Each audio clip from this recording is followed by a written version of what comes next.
ازيكم يا احلى متابعين قناة ماما توتة. لو محتارة تعملي غدا النهاردة في يوميات ماما توتة، هقول لكم على السر اللي بيخلي الكابوريا البورسعيدي طعمها زي المحلات واحلى كمان. انا النهاردة كده جاي لي كابوريا طازة اهيت، بصوا شكلها يفتح النفس، وكان فيها لسه صاحي.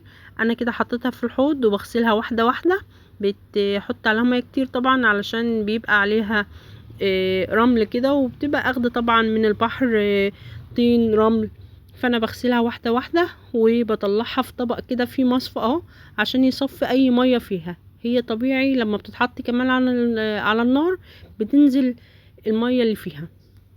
لو بتحب المأكولات البحريه يبقى الفيديو ده ليكي. نتوكل على الله ونقول بسم الله، وهنجيب حله كبيره ونحط فيها الكابوريا بتاعتنا. طبعا الكابوريا دي ما تحلاش غير بطبق طحينة جنبها كده، حاجة كده من الاخر. طبعا الكابوريا بالعيش بالطحينة، عاوزة اقول لكم اكلة بورسعيدية شهيرة او مشهورة طبعا من ضمن الاكلات البورسعيدية. الكابوريا، الشكال، المأكولات البحرية عامة. ومرة برضو هنعمل مع بعض بلح البحر. كده انا هجيب الكبة بتاعتي وهجيب طماطمية ومقطعها قطع صغيرة، وبصلاية كبيرة برضو مقطعها قطع صغيرة، وقرن فلفل بقى ايه مشطشط كده لو انتي من عشاق بقى الحر. وده طبعا اختياري، حابة تشيلي خالص تمام، حابة تحطي حتة صغيرة برضو تمام. فاحنا هنا كده قطعنا طماطمية كبيرة، بصلاية، قرن فلفل، وهنحطهم في الكبة. لسه طبعا هنكمل بقية الوصفة. كده انا هجيب الكبة بتاعتي وهنزل بيها بالطماطم وقرن الفلفل والبصلاية اهو كده. طبعا انا مقطعهم قطع صغيرة علشان الكبة بتاعتي صغيرة كده اهو. بصوا انا بحب اجهز الحاجة علشان يبقى الفيديو قصير وما طولش عليكم. اتمنى لو وصلتوا معايا لغاية هنا تدعموني طبعا بالاشتراك في القناة فضلا وليس امر، وتقولوا لي بتتابعوني منين. طبعا انا كده هحط هنا معلقة هريسة شطة او فلفل وحتة توم كبيرة لو ما عندكيش هريسة الشطة. طبعا فلفل احمر، فلفل اخضر، يعني بيدي شكل كده وطعم حلو برضو، وهنعملها زي المطاعم بالظبط. هنا انا كده عندي الخلطة دي برضو انا كنت منزلها فيديو على القناة. عندي هنا طبعا البهارات بتاعتي معلقة شطة. طبعا لو قرن الفلفل كافي ان هو حار هتستغني عن الشطة. لو انتي مش هتحط قرن الفلفل ممكن تحط حبة شطة صغننين. وعندي هنا بهارات مشكلة اهيت او بهارات سمك لو انت حابة. بس انا عندي كده الخلطة بتاعت التتبيلة دي بحطها في كل حاجة. حبة فلفل اسود، طبعا الملح اساسي، بس نصيحة برضو انت بتحطي معلقة ملح صغيرة، لان الحاجات البحرية ديت او المأكولات البحرية عامة شكال كابوريا بيبقى ملحة، يعني ما بتبقاش عدمة، فما بتحتاجش ملح كتير عشان ما تملحهاش قوي. فانا هنا كده هضرب كل الكلام الجميل ده في الكبة. خلطة حكاية، يعني ريحتها بتخلي الكابوريا في حتة تانية، وبتخلي الطعم طبعا ايه روعة. طبعا مش هتستغنى عن التتبيلة دي في الشكال. انا قبل كده برضو عاملاها في الشكال، بتعمليها في الكابوريا، بتعمليها في بلح البحر، في المأكولات عامة البحرية كلها. إيه جربي التتبيلة دي هتعجبك جدا، وريحتها فعلا بتبقى حلوة قوي. كده اهو شكل التتبيلة بتاعتنا اهي بعد ما ضربناها حلو في الكبة.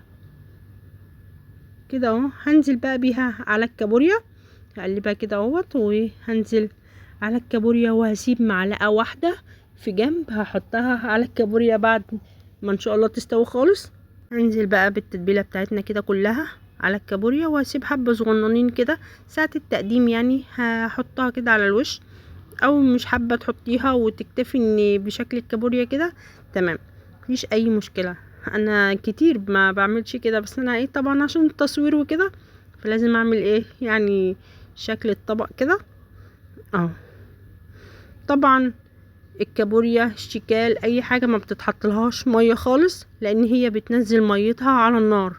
كده اهو انا قلبتها كويس، وهرفعها بعد كده بقى على النار اهو، بعد ما حطيت لها التتبيله وقلبتها كده كويس قوي. هغطيها وارفعها على النار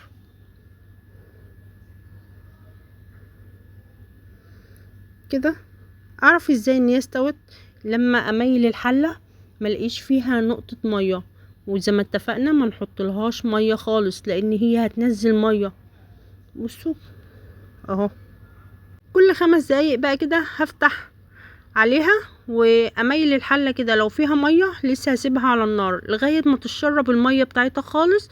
بصوا لسه فيها حبه صغننين اهم من الجنب، هسيبها شويه لغايه ما تشرب الميه دي خالص واطفي عليها، وبعد كده نقدمها مع طبق الطحينه الجميل. طبعا احنا بنعمل الطحينه بنحط لها حبه ميه دافيه والبهارات بتاعتنا، فلفل، شطه، معلقه توم، وطبعا عصير الليمون وحبة خل، وبنضرب الكلام الجميل ده مع بعضه هيطلع معانا احلى طبق طحينة كده اهو.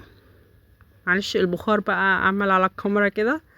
اهي بعد ما استوت ما عادش فيها ميه خالص، هقدمها بقى في طبق كده على قد ما ياخد، والباقي هسيبه في الحلة كده اهو. هجيب بقى القارب بتاعنا او السيرفيس بتاعنا حسب بقى الحاجة اللي انت هتقدمي فيها. وطبعا انتي احسن مني في الرص بقى كده وفي النظام. هترصي الكابوريا كده، انا عملتها طبعا مع طبق الطحينه اهو. اتمنى يعجبكم، وما تنسونيش بالاشتراك في القناه وتفعيل زر الجرس طبعا عشان يوصل لكم اي فيديو انا بنزله على القناه اول باول. طبعا لسه في كميه كبيره لان ما شاء الله دي كانت كميه كبيره، وانا حطيت هنا في الطبق والباقي سبته في الحله. اتمنى يعجبكم، ما تنسونوش بقى فضلا وليس امر بالاشتراك في القناه، وتقولوا لي ايه رايكم في التعليقات. والكابوريا بطبق الطحينه كده، وطبعا اللي حابب مثلا ياكلها برز تمام، بس احنا هنا بنفضلها بالعيش مع الطحينه كده. اتمنى تعجبكم. بصوا الجمال. ما تنسونيش بقى باللايك الجميل وتقولي لي بتتابعيني من اي بلد. تحياتي للجميع، احلى اخوات في الدنيا. سلام، استنوني الفيديو الجاي.